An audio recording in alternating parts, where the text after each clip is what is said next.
Bonjour et bienvenue à la rédaction de Pharaon Magazine. Dans la série des pourquoi de l'été 2023, hem, posons-nous la question sur qui est le premier pharaon de l'histoire de l'Égypte?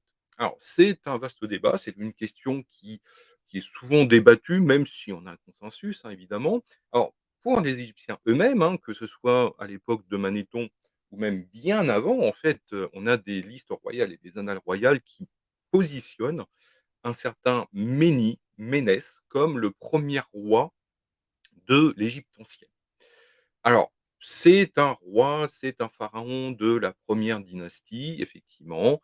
Il fait la jonction entre ce que nous appelons la dynastie 0, le pré-dynastique, et vraiment le royaume unifié, qui apparaît véritablement à la fin de la dynastie 0 et de la première dynastie.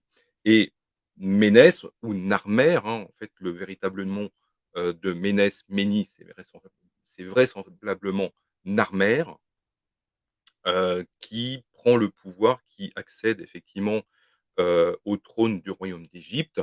Nous sommes aux alentours de 3100-3150, 3050, bon, même si la chronologie fluctue, mais il apparaît que c'est véritablement le premier pharaon, on va dire, le premier roi d'Égypte qui va gouverner un pays unifié, entre le nord et le sud, d'où le terme du royaume des 2 terres.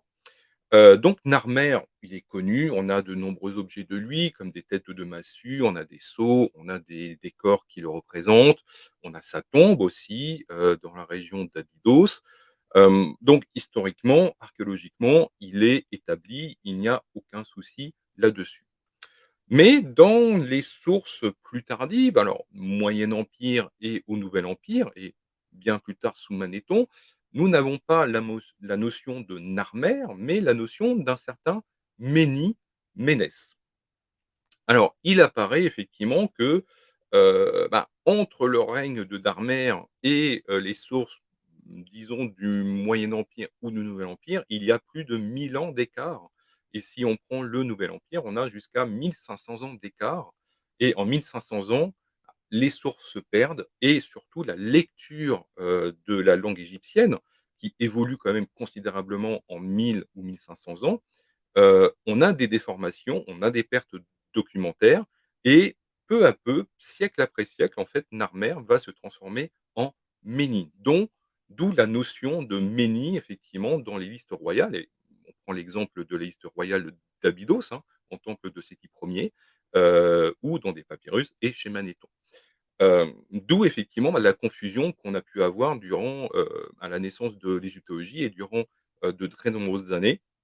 On ne savait pas trop quoi en penser entre, Ménès et Narmer. Est-ce que c'était le même? Est-ce que c'était 2 rois différents? Aujourd'hui, effectivement, on considère que Ménès, équivaut effectivement au règne de Narmer. Pour continuer la lecture, de l'Égypte ancienne, hein, évidemment, vous avez Pharaon Magazine, le numéro 54 est toujours disponible en kiosque et sur abonnement. Merci et à très bientôt.